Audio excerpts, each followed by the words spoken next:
Good evening, ladies and gentlemen. Welcome back to the only show that is Facebook live stream featuring three possibly intoxicated comics and a very intoxicated magician. Welcome back to Woolen Comedy Club presents the Hickory, the Drunken, and the Quarantine Show. And my God, have we had another crazy week on our hands this week. There's a lot to get through, to unpack. Good week this week. As always, Collen Doyle and GW Foley will be by my side. A special guest this week, Matt Vita. Pretty excited to see his perspective on everything that's been going on. See what he thinks the future of comedy looks like in the big shitty. Without further ado, we will get this show a rolling. Bringing first to the stage, a very, very good friend of mine, the first original co-host of the Hickory, the Drunken, and the Quarantine Show, and founder of the Woolen Comedy Club, the only comedy club in Vermont that isn't the Vermont Comedy Club, or I guess technically the Engine Room. Please welcome to the spotlight stage, Mr. Collen Doyle. Hey, how's everybody doing tonight? Good to be here on the program, like every Monday. I wasn't able to be here last week. I was celebrating my birthday weekend.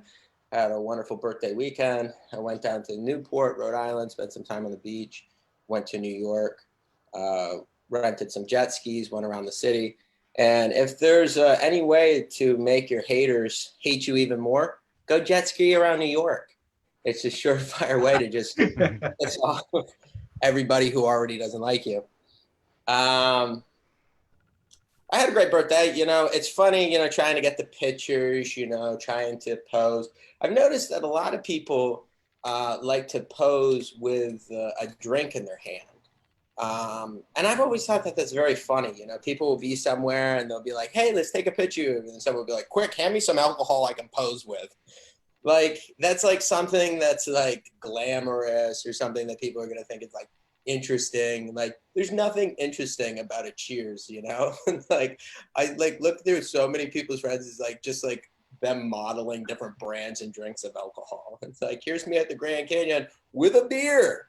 Like, here's me at the beach with a margarita. Like, and it's funny because a lot of people think that it like makes them look intelligent, like a low ball glass of scotch, like sophisticated and stuff. But it's actually proven. It's called the inviting idiot complex, that being seen with a drink in your hand automatically just lowers what people perceive as your intelligence level. It's like GW. It's like what people think when they see G-dubs out. I don't know. It's funny. We've got a lot to celebrate. 4th of July is coming up. I think 4th of July is a strange celebration, fireworks and all of that. It's like, what a hollow way of celebrating our country. It's like, you want to know how great we are? We're so great, you can eat a cheeseburger and a hot dog. Like, that's like how glamorous it is. Oh, that's not selling it to you? How about we make some shit explode? Happy yet? All right. Happy 4th of July.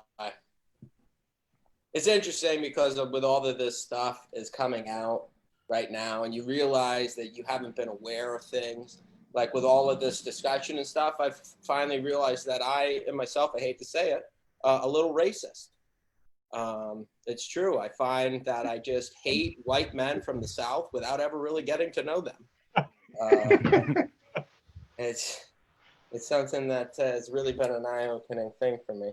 We've got a real messed up generation though. Like I realize that, and we're pretty screwed up. But I don't blame us. I blame our parents and like what we were exposed to.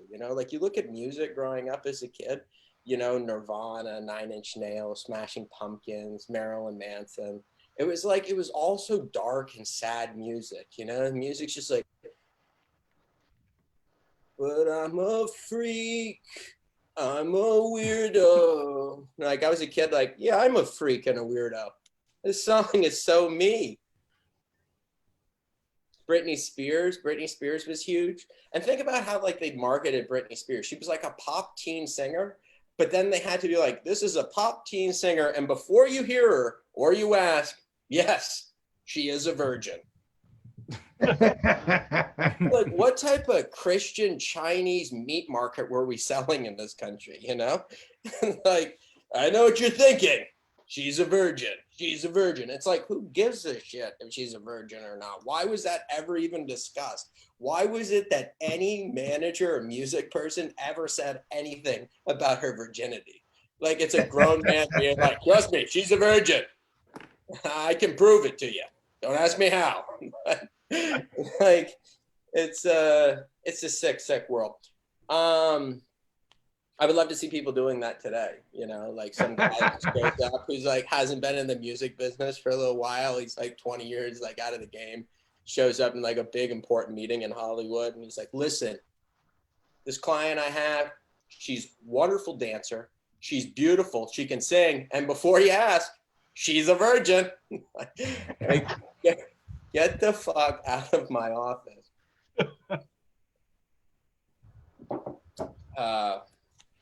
So that's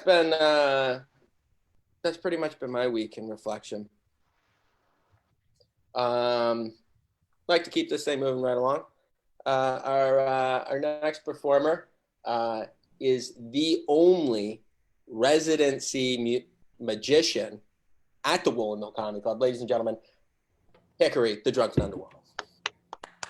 Oh, good evening, ladies and gentlemen. What a week. I'm going to start by performing a small feat of magic for you. Hopefully you guys enjoy this. Did you turn up the volume on here? Okay. I'm going to start by making a prediction. Now, Hickory the Drunken Underwhelming's never been specifically good about making predictions. And a lot of magicians in prediction making, however, I'm not one of them.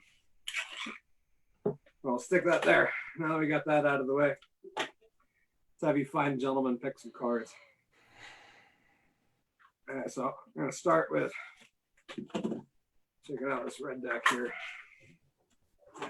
And give her a quick little shuffle, and then I'm going to have you gentlemen select some cards.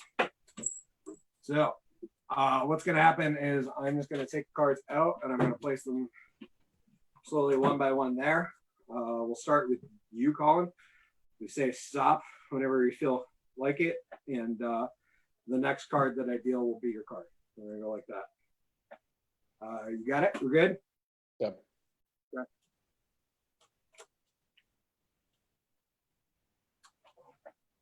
Stop. Okay. So card will be the 7 of hearts.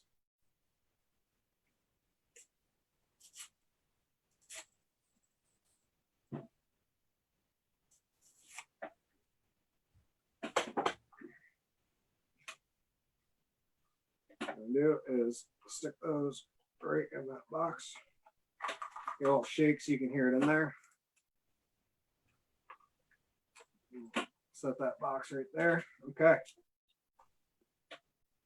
Now I'm gonna do the same thing here. And GW, you're gonna do the same. Just say stop whenever you feel like me stopping, sir.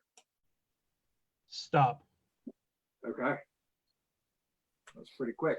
Your card will be the 7 of spades. You got. And the final card. Matt, sir, whenever you feel like having me stop.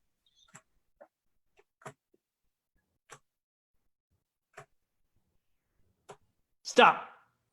Okay. Matt, your card's going to be the Jack of Clubs. We do this one.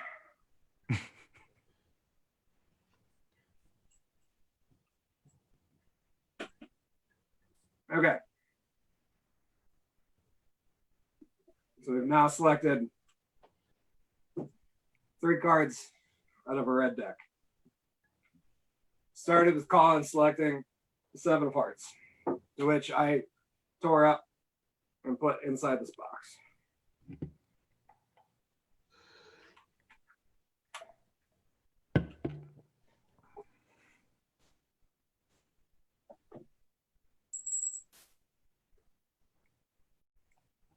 We have a 7 of hearts that has healed itself. Oh, wow.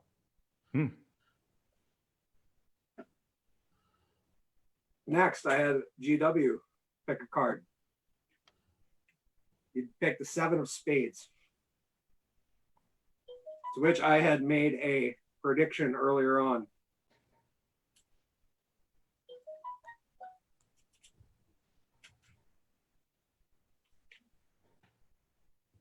Huh. Damn. 7 of spades. It appears that there's more written here. Well, it says red. Well, that's strange. We had a red deck. See, there's another note there. Like a blue corner. It says why.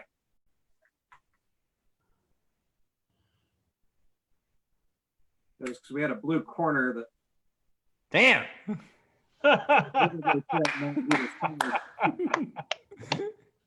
Now, the craziest part, Matt's card was blue the entire time. And that Collen's restored card was blue as well. We get back to the question being, statement being red, the question being why. The answer being, although we might have taken a red deck, Collen might have been able to pick a red 7 of spades out of the center of that deck.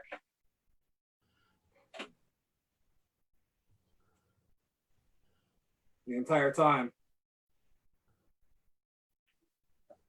I had a blue deck. Thank you, ladies and gentlemen. See you guys next week.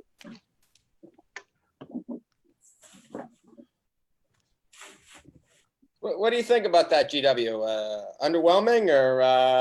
I Or would just say drunk? I am whelmed. I am definitely feel- whelmed. I feel whelmed as well. Yes. I'm glad that you guys feel well. That's a good spot for me to land in. Keep it up. We're going to change your name to the Whelming Drunken. Hickory the Drunken Whelming. So we will That's a nice ring to it. we will keep this show on the road. Thank you, Hickory the Drunken Whelming, for a beautiful hat trick of tricks over there. Bringing our next performer to the stage, very good friend of ours, great comic from Rutland, Vermont, although we don't hold that against him. The other big shitty. He is a Vermont Comedy Outlaw original and still not only the longest running pantsless co-host of the Hickory the Drunken Under Quarantine show, but he is also the longest running Vermont, I guess, global Thunderdome comedy champion in existence. Welcoming to the spotlight stage, Mr. GW Foley. How's it going, everybody? Welcome, sir. Yes, as mentioned before, I am still not wearing pants. I did have to go out earlier today, and I made the decision to wear shorts and not pants, which I thought was a wise decision until I stepped in a puddle and covered myself in puddled water, or at least I hope it was puddled water. I was at the vet, so it could be a really sick dog shit. Please don't mind my background. Apparently, I'm being eaten by the shadow creatures from Ghost. So if I disappear, don't mind me. It was a good life while I leaded it. Let it. There we go. Proper English. That beer. So a lot to talk about today. My dog had an ultrasound today, which is surprising because I didn't realize he was pregnant. Apparently they do that for a lot of medical procedures now. But the whole thing with like the COVID world now is that it's curb service for the vet. So basically I'm stuck in my vehicle while my dog gets poked and prodded for fucking 20 minutes. and me not knowing what's going on. And he's a sensitive guy. He's a little guy. He loves to cuddle with his daddy. Oh. Yeah. And he's crying in the background now because he knows I'm talking about him and he's going to be all embarrassed. But turns out he has an enlarged heart, and which is causing leaks. So he has a leaky heart, which is like when I first heard that, the only thing I could think of was like, oh Jesus, my dog's in an emo band. oh, my leaky heart. It sounds like something that would go on tour with Fall Out Boy.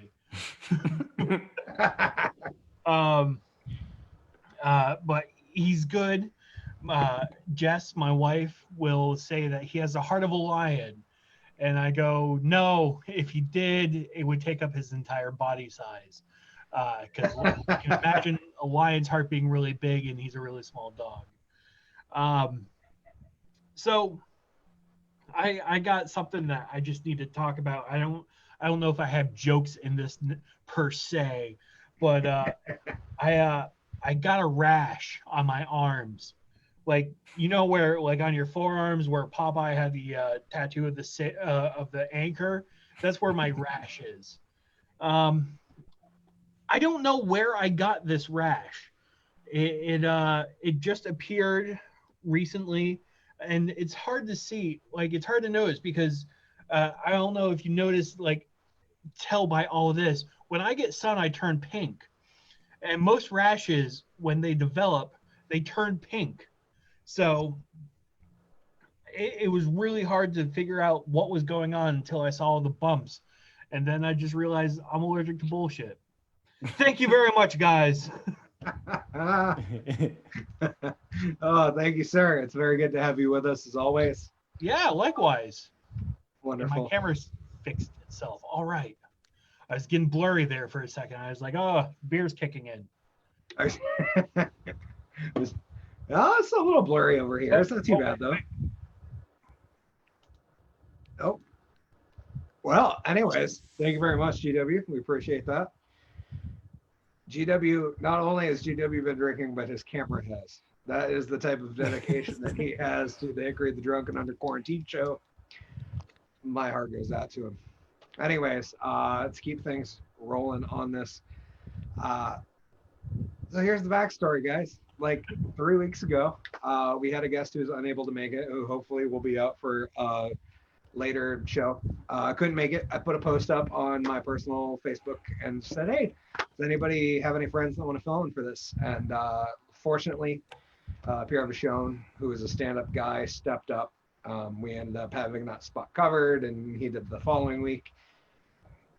But a friend wrote me, and these are how some of the best things in the world happen, is sometimes a friend of your friend turns out to be a friend too. And it was really cool.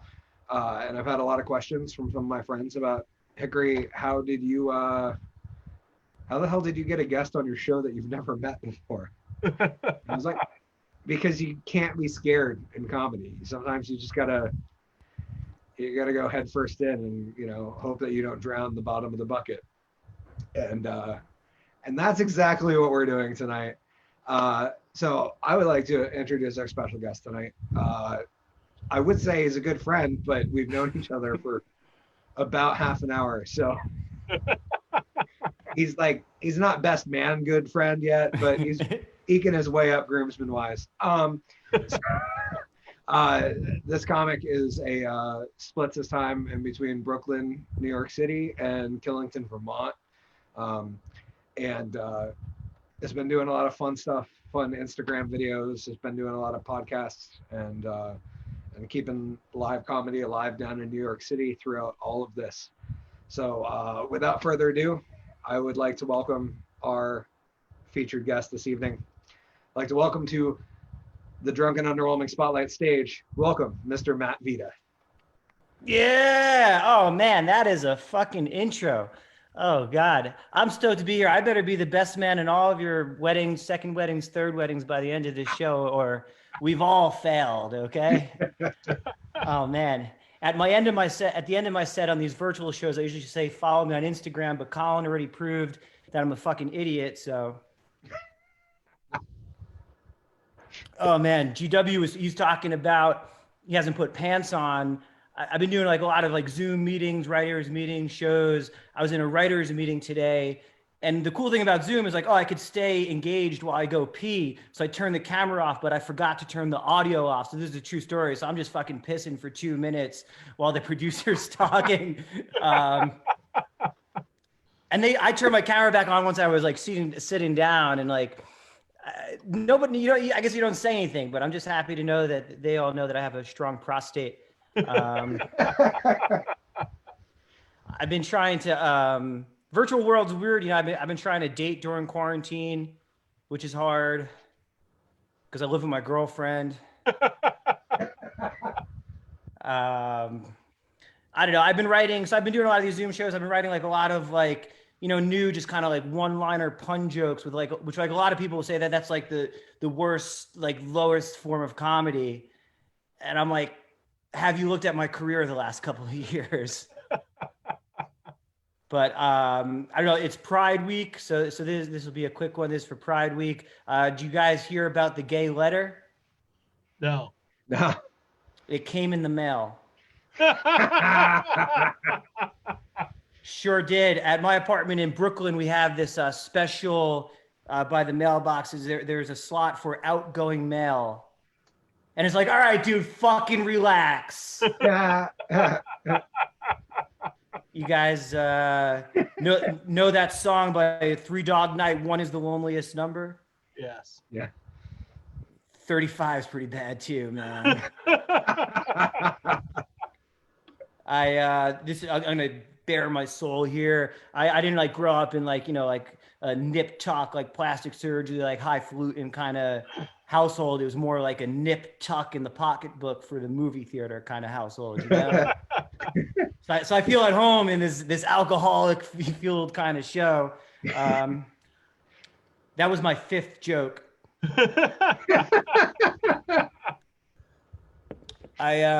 This is true. I took a virtual piano lesson in quarantine, and I learned that as a new student, the most important thing to get good at is fingering. Yeah. Which is the same thing I learned in high school when I didn't take a piano lesson. I took a virtual saxophone lesson, and the instructor on that was actually really attractive. So I tried to flirt with her, and I was like, well, don't worry. I'm already pretty good at fingering. Yeah. She looked at me. She's like, well, what about eating pussy? I don't know. I blew it. Burr! I do that. I blew it. Burr! I actually learned that's the fingering for an F sharp on a saxophone. Burr! Burr! That's the fingering for an FU. She taught me that one too. All right, we want to hear some family stuff or some weird impersonations. I'll talk to the trees in the background. All right, we'll go fucking both. All right, we'll go quick. These are some weird impersonations. This is my impersonation of an emotionally available, well-adjusted 35-year-old.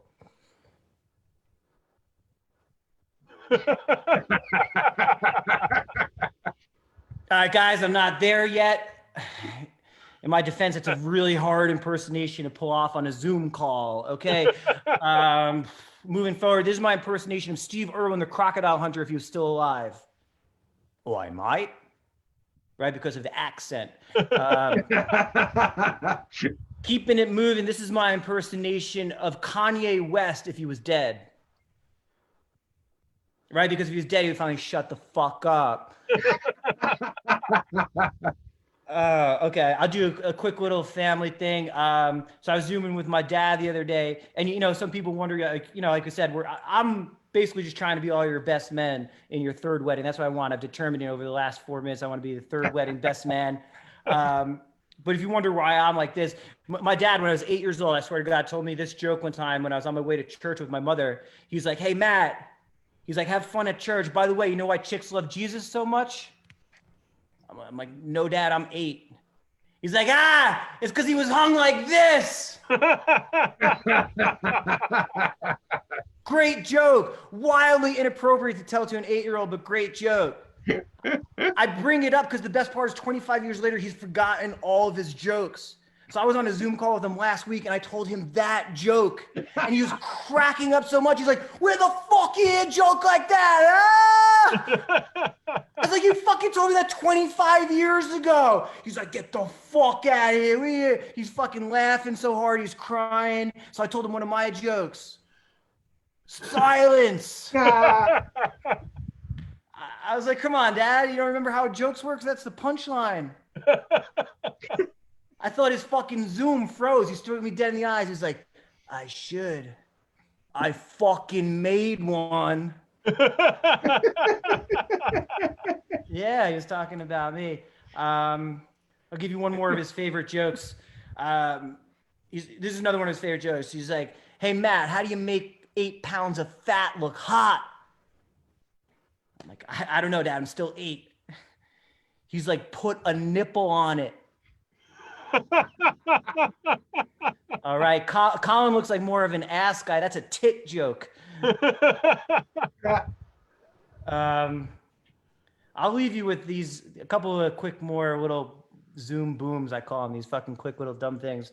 I don't know. It is true. It's harder to cheat on your girlfriend and do Zoom dating. But have you guys realized that every single date is a blind date when you're blind? All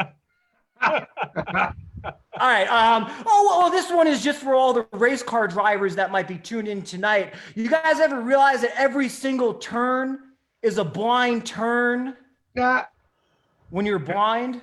All right, this next one's a science joke, all right? It's for the fucking trees outside. You ever realize that every single study is a double-blind study when you're trying to preserve the integrity of your research? All right, I'll leave you guys with this. I'll admit it. I know I'm in Vermont, so this is like sort of sacrilegious to say, but I fucking hate jam music. Okay, I do.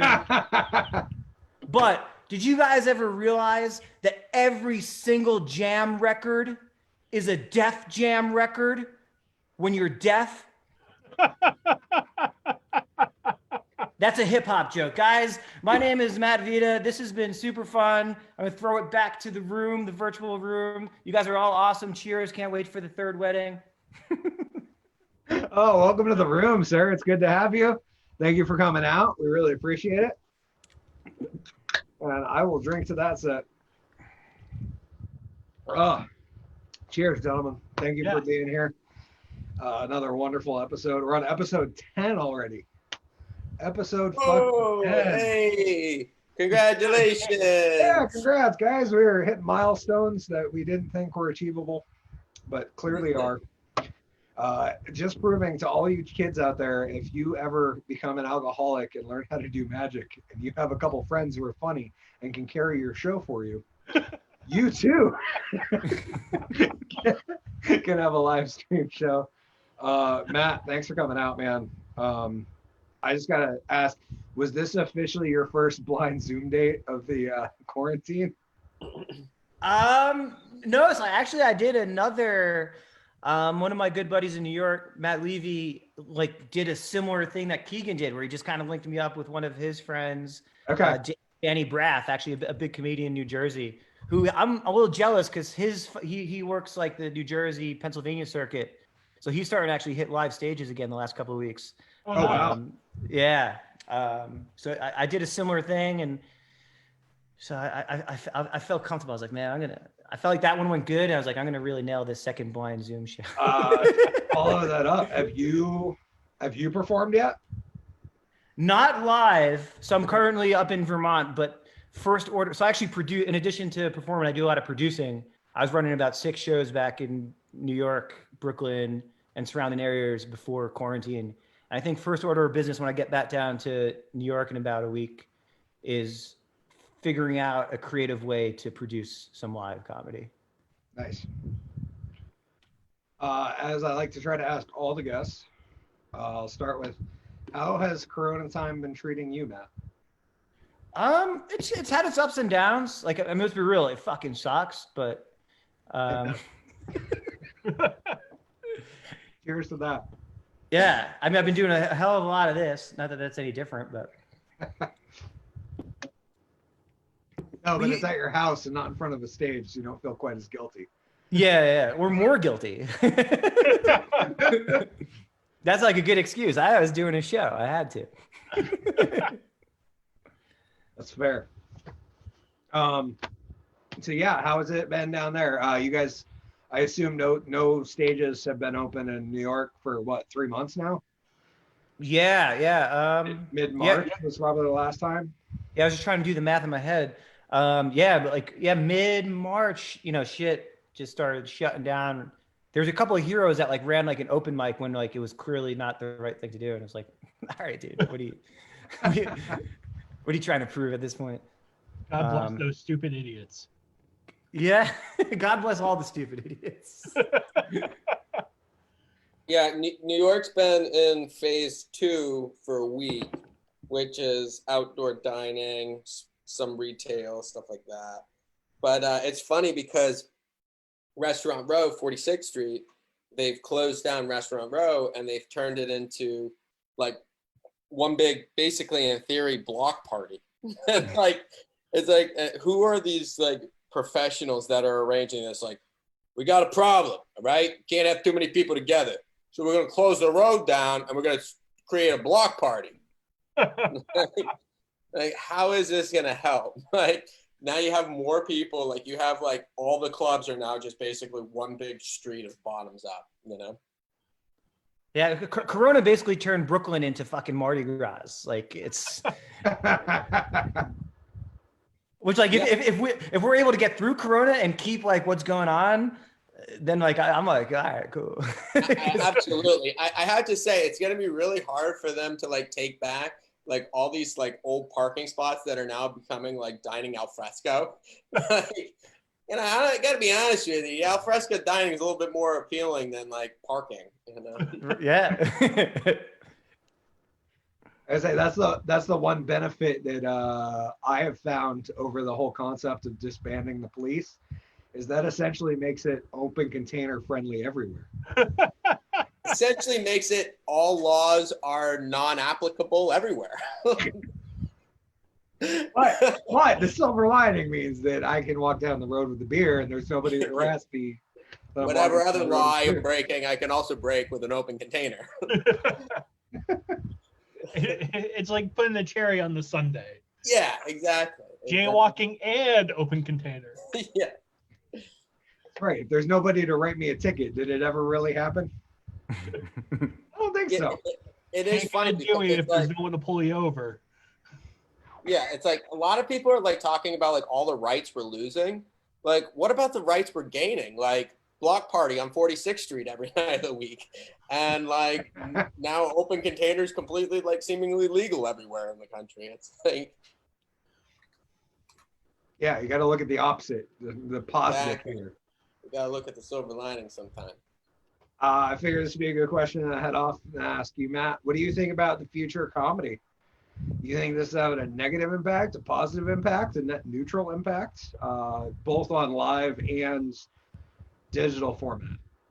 I think it's going to weed out a lot of people. Like, I just know New York, like a lot of people have fled New York. I don't think New York's going to be the same, but you are starting to see like some creative things pop up, where, there's some like drive-throughs doing shows.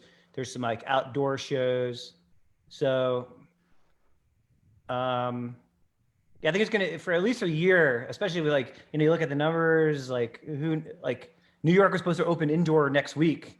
And like that, like that's not happening. So I think it's going to be like a more creative. So I think the people that have drive are still going to fucking do it. And I don't know. I'm like, one of the things I'm thinking about doing when I get back is producing a couple like rooftop shows and that kind of thing.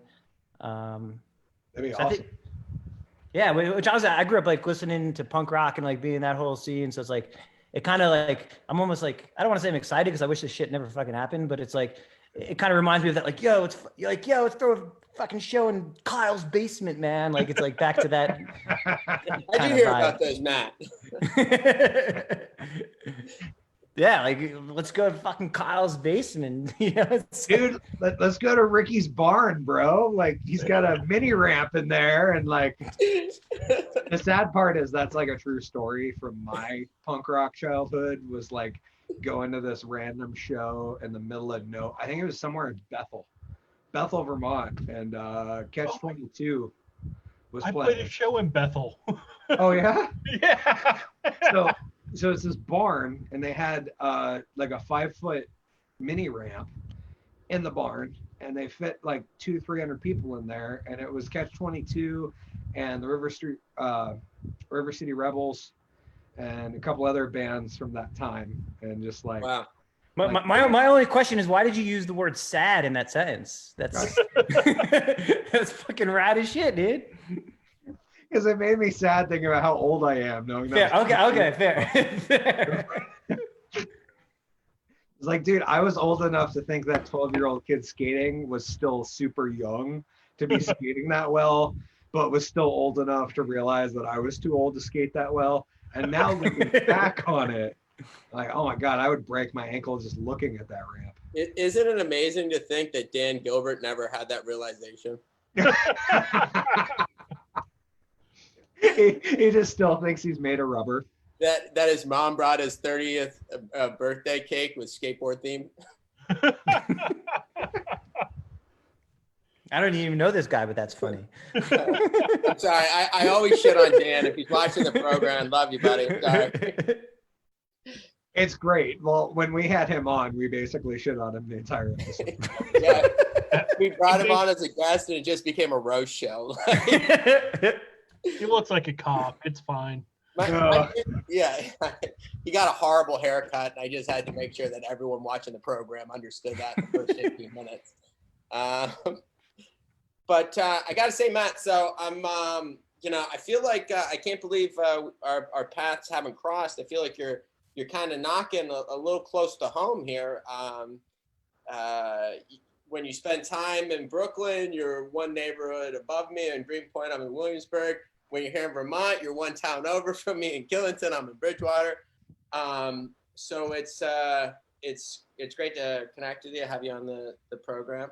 We got a carpool, man. We got it, Yeah, exactly. we got to stop being train tracks and just jump in the same truck and fucking drive together. I would love that. And I'm like the single biggest like advancement in technology that I cannot wait for is just like the self-driving cars. So I can just literally just sleep all through Connecticut. Like that is I cannot wait for that. When we link up, you can do whatever you want through Connecticut, all right? Because we're all holding our breath for that. I'm telling you, the dream sleep.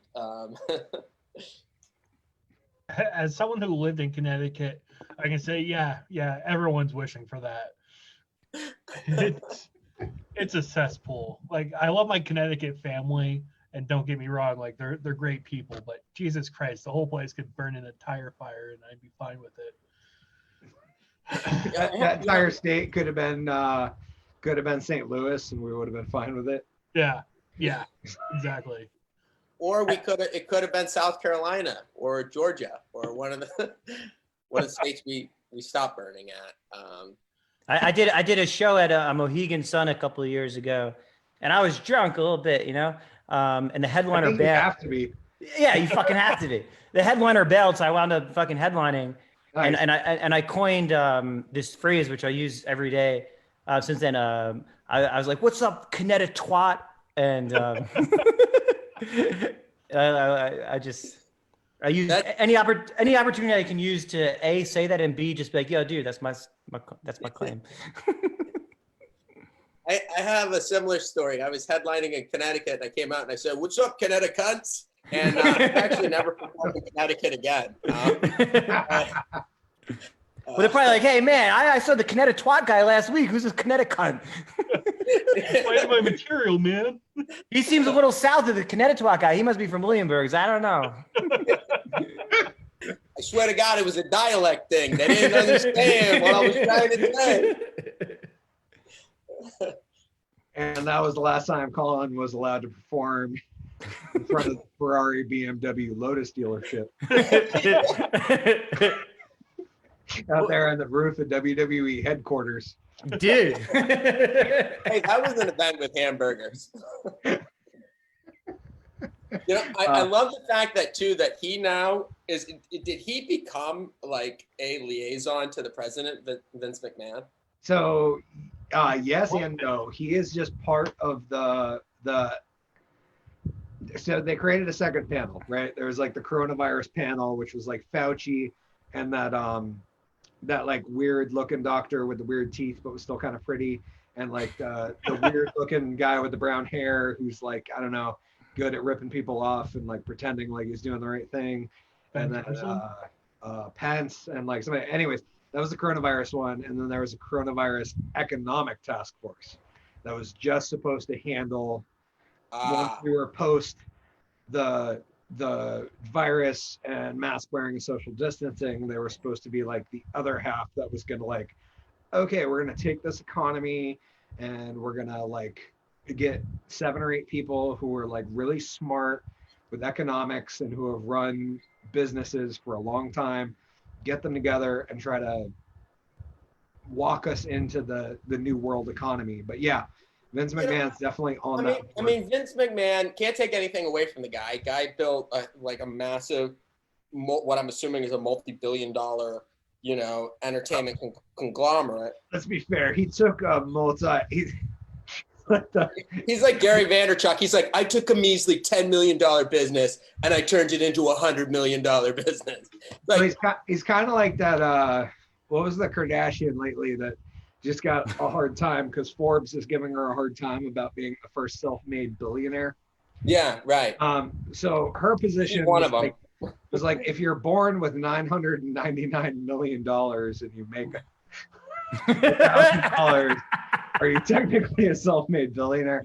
So that's kind of like the Vince McMahon story, is that like, no, that fucker did a lot, and he took it from like right on the cusp of stardom till like being a global enterprise.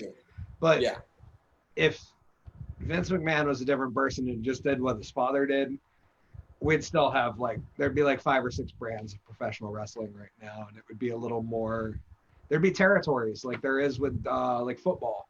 You know what I mean? You'd have like the Northeastern Wrestling League, and then you'd have the Central Eastern League and the Southern Eastern League, and that's how it used to be. And Andre would still be alive. Vince was kind of really good at buying out his competitors slowly. But, you know, you got to say though, it's got to be weird, like where, you know, like imagine you're in the meeting and Trump comes in and he's like, look, I've put together an unbelievable financial team. We have John over here from Goldman Sachs. We have so-and-so over here from Chase Bank. And we have Vince McMahon from WWE. And like, they're all like going around talking and like Vince McMahon saying shit like, well, I know when I ran WrestleMania 23. Like, oh, we get it, man. He's like, well, this is funny because this is just like the cage fight I produced in Boston. I don't know. So what we're gonna do with the economy here is gonna be like that time that Cena dropped the belt to The Rock, right? Back in 2003. There's gonna be a chokehold, followed by a pile driver, followed by a kick out. That doesn't do it. I'm out of ideas. I got to be honest. This Corona thing is a harder thing to fight than I realized. And then some guy just walks in and is like, Vince, it's the wrong time to have a chokehold, okay?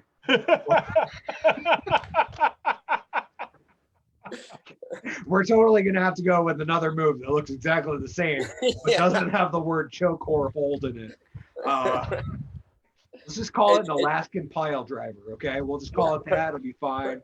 Perfect. We'll go back to that. You know, and this is the thing is here GW is impressed that he hasn't put pants on in 10 weeks. Vince McMahon has made money most of his life not wearing pants.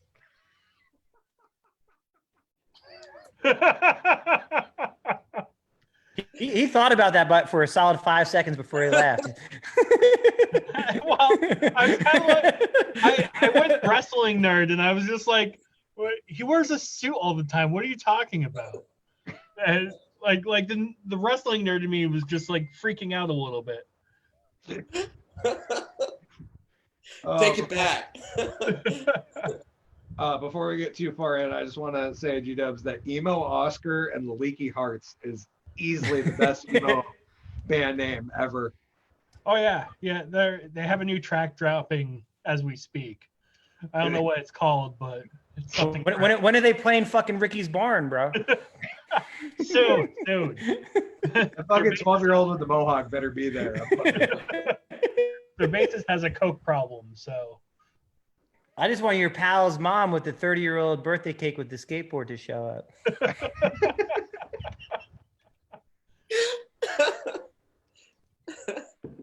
I'm gonna say if the bassist had a coke problem, he wouldn't be the chubby one, though, right? That's how bassists work. Like they've always got to be the fat guy. Actually, come to think about it, well, no, Chris Farley was fat and he had a coke problem. Ah, that's true. That's true. I thought you were gonna go into a thing about Chris Farley playing guitar. Like, oh yeah, my defense here, guys. I got it right. So Chris Farley never played the bass. As a chubby bass player, I totally agree with you. Like, yeah, bass player's fat. I get it. You know, that's a real phenomenon that I've never thought about. Chris Farley's one of the only people I've seen who put on more weight as his coke addiction got worse. Like, to be fair, like people around there, like, you didn't see it. It's like the fucking guy put on 85 pounds last month. I didn't know what he was spending his money on. I figured BLTs. And he was almost Shrek, which is the craziest part. I don't know if you guys know that backstory, is that they got like half through recording Shrek with Chris Farley as the voice of Shrek before he passed. So that happens, and they're like, oh fuck, this movie's dead in the water, because it was a lot of slapstick humor and Shrek like walking into door frames and shit like that, and like very Farley-esque humor. So they ended up hiring Mike Myers, who everybody knows that is the voice of Shrek. Well, apparently Mike Myers got like halfway through recording the voice on this and then made them stop and was like, no, guys. I'm going to do this fucker with a Scottish accent. Hold on. and went back and re-recorded all of it. I don't know why I didn't see this earlier. Last night, I realized apparently, he's definitely Scottish. Apparently just that like one change. Well, I guess it was two changes. But the second change, the Mike Myers deciding to do Scottish accent cost them $1 million in production because they had to go back through the first half of the movie that they had already edited down and change the lips to sync up with the Scottish accent versus the normal American one. Can you imagine if that was Farley though, like doing the same dialogue where he's just like, God. That'll do, donkey. For God's sakes, that'll do. Enough is enough, you stupid donkey.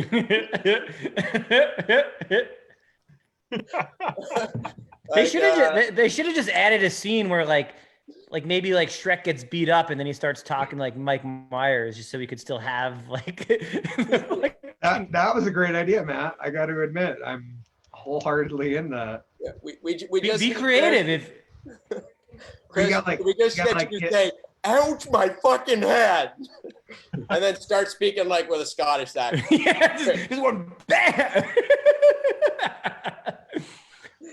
My fucking head.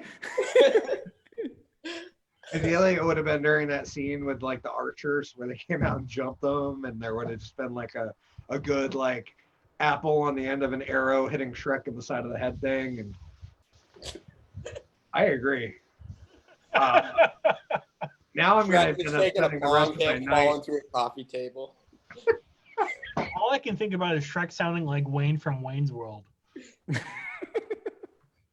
Beautiful assistant says we got to stop talking about Shrek or Warner Brothers or one of the others. Oh, geez, we got shut down again. Get shut down again. Okay, a couple other random topics I want to bring up. The incessant use of fireworks in this country lately. Colin and I talked about this briefly earlier. It seems like in a lot of cities and more rural places, they're having a huge issue where people are just lighting off massive amounts of fireworks all through the night in these cities and bothering other people. And The question is this a crazy conspiracy for China to sell us more fireworks, They're getting their money back. or B, what China has realized is that all these places canceled their 4th of July celebration, so towns and states won't be buying fireworks, but we could sell all those fireworks to the normal people, and so therefore they've been pushing this 4th of July as a full fucking month. Well, what I'm worried about, Kyle, is at the rate we're going, by the time we get to 4th of July, we're going to be out of fireworks. You know what I mean? It's going to be people running around flagging sprinklers in the air, shooting off their pistols.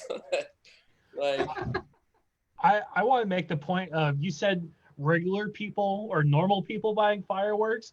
Oh, yeah, God, normal I'm sorry. people don't buy fireworks. God. You have to be a little fucked up in order to be like, yeah, we're gonna take this quarter stick of dynamite and blow some shit up with it. Like, there's no normal in that. Well, I guess I won't talk about my childhood then.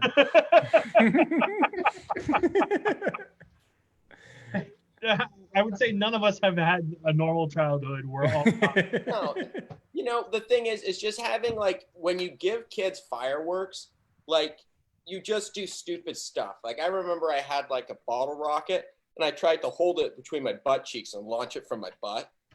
And Did you insert? I didn't insert. It was just holding between my cheeks. But Just as a it got clench? closer and closer to take off, my ass got tighter because I was scared. Until I basically just pinned the rocket between my ass cheeks. You know? I mean, this is the type of stuff guys do when you give us explosives. Like, could I launch it from my ass? Like, is that it's just me. The question that has to be asked after that, Colin, did you go ass to mouth? and he still can't grow facial hair, correct? Yeah, exactly. This whole thing's just patchy. It's because the 2 bottle rockets I held like a walrus in the mouth at one point. That's You're not why- supposed to shoot him in. Why do they keep going off? Oh my god! It's the fireworks! Oh my god! Somebody That's get this guy a fine. Roman candle. That's why Hickory's beard looks like oh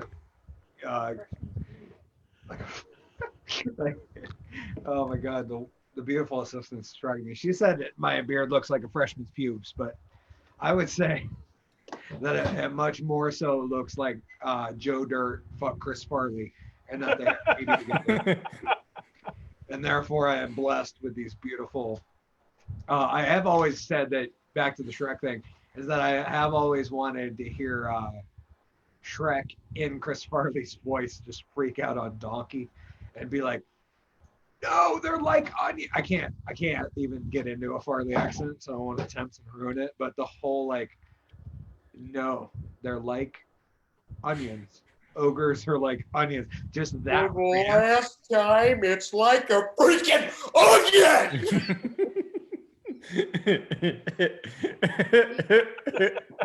Oh god, this might be. Oh, that is good and mighty enough.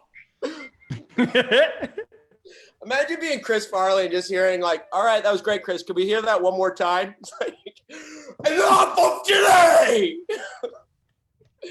No more.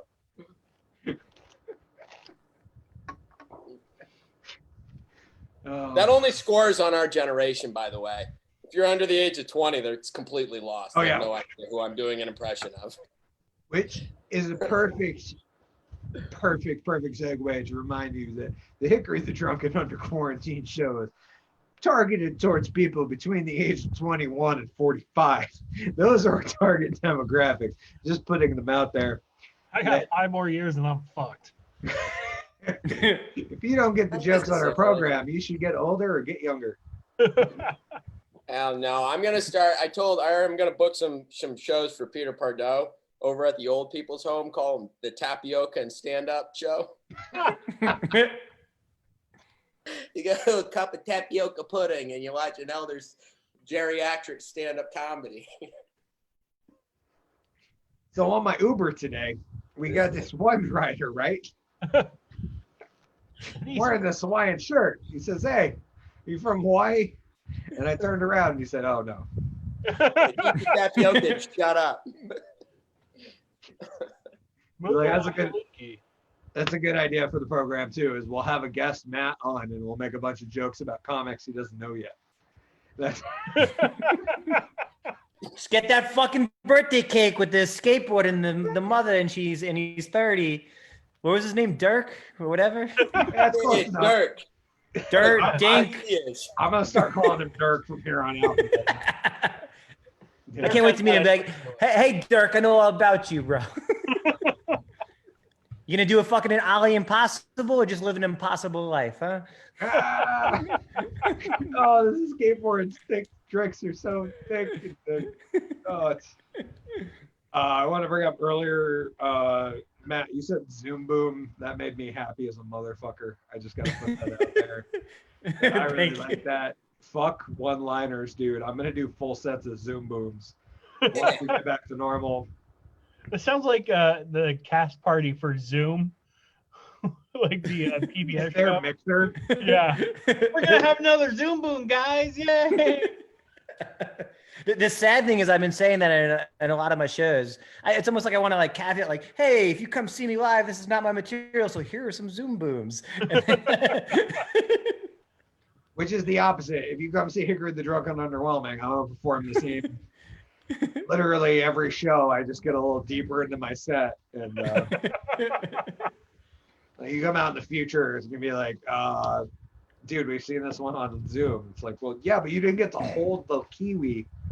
It's a big difference, man. Like, you didn't get to rub that fucker against your cheek, okay? Like, it's a real. Dude, I gotta say, I was very impressed by the comedy, the comedy, the magic. I was very impressed by the magic. The comedy was shit, but the magic was top notch. Well, he did the magic. I was talking to him. Well, the deal was I wanted to do just enough to call it a variety show without actually having to be creative. You know? This is why the magic really worked to me. I feel like it was like one of those. I feel like there's two types of magicians from someone that doesn't know anything about magic. I feel like there's ones that like come out and they're really like off the bat, they kind of show you like, yo, I could fucking do magic. But I feel like you did the slow burn where it's like, is this guy just not really doing much, or is he going to do some, and then it's like, you know, you do the one and you do the two and then like it got like impressively like more like, oh, so that's why like I really spoiled my show, Matt, because that's exactly how it goes live too. I was gonna say you should see the way he usually fucks it up, Matt. It's like literally the first 15 minutes of my shows are me doing Zoom Booms and fucking shit up. It's my whole fucking life, bro. And then once like a good third of the audience is packed up and left because they thought the show was getting garbage, that's when I break out the real shit. And we get all we nuzzle our nose right in that, you know. And usually at that point, the doves are just about to suffocate. And then, boom, here they come. They're flying around the club. Well, nothing creates for more excitement than a dove that's just about to die. Free in a 25. Those first couple of grasps of air are always the most intoxicating, aren't they? Holy shit, I'm out of the jacket. Oh, wow. Wow. It doesn't smell like armpit and failure in here. Hey, GW, do you think we could get the half dead doves on the Leaky Dog Heart show or what? Oh yeah, definitely. There's the opener. Always an opener. Oscar and the Leaky Hearts, opening with the half dead dove show. We're building a fucking hell of an emo bill. Ricky's Barn's gonna be jamming here. There'll be a lot of people that show up for a show with nobody at it. That's all I'm saying. Fuck Van's Warped Tour. Real talk. People, too many for your festival. Come on down to Bridgewater. We're gonna have about 100 people standing in a field, Wondering what the fuck is this shit. Is the barn still there? Can we like collaborate and produce a comedy show there, or what's? Oh, Well, you got to talk to Ricky. I would have to. There's a lot of stuff I would have to do to get back to that point in my life, but I think I could drink enough Mr. Pibb. I can get back to that. I'm sure we can find another barn that has a half ramp in it. Probably. But it wouldn't be Ricky's barn. Yeah. Yeah, I have so much manufactured nostalgia for Ricky's barn at this point. I hear you.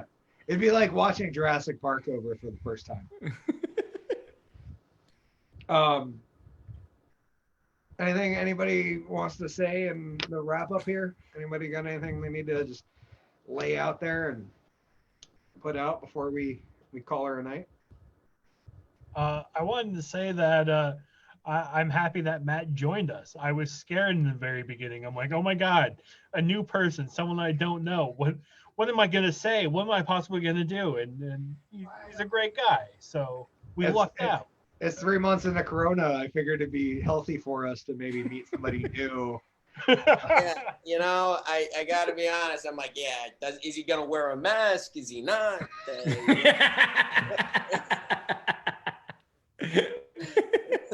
I guess I'm suffering from a lot of social anxieties right now. I got to be honest.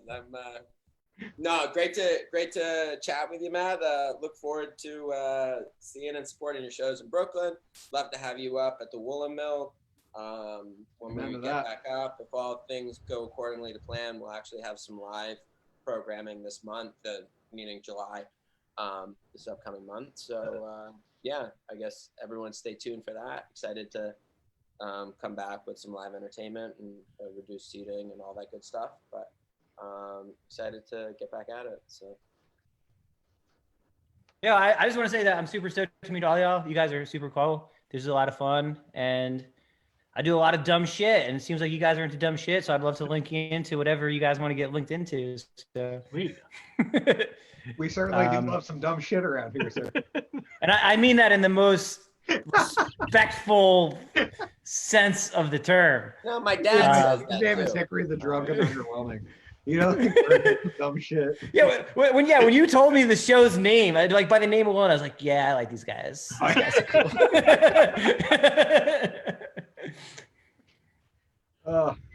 Matt, any follow me here's type of deal? You want to? Yeah, you can follow me on Instagram at Big Dog NY1. We don't have enough time for that story. I'm sorry, Collen, for all the pictures of me drinking beer. It's just what I do. I don't know. I put a lot of sketch content out on Facebook. I got this thing, Nar Boys. It's this like sketch group I'm a part of.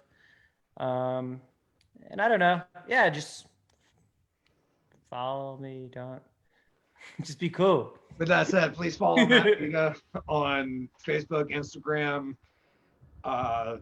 Check out some of his sketches. Some of them are fairly entertaining. Actually, most of them are entertaining. Some are really goddamn funny. Please follow Mr. Collen Doyle and the Woolen Mill Comedy Club on Facebook and wherever else you like to consume your internet digital medias. Same with GW Foley.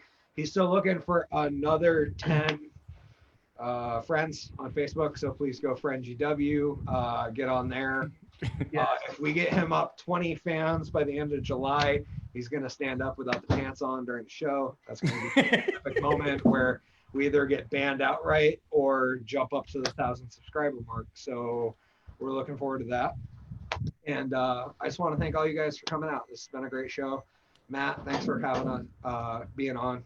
It's been awesome. I can't wait to see you in the real life once Corona time's over and we can sit down and have a beer and chat and not, do it over Zoom. As much as I love the Zoom boom. Zoom boom. I'd love to, shake your hands and it almost feels right. And then I just like I get sorry. Anyways. We're about 5 over, so I will let you guys go. But please come back to us next week. Not 100% on the guest next week, but it could be somebody with the initials KR. So that's very exciting. I hope all you guys have a good week out there. Please remember, everybody, stay drunk, stay underwhelming, stay safe. Thank you. Bam.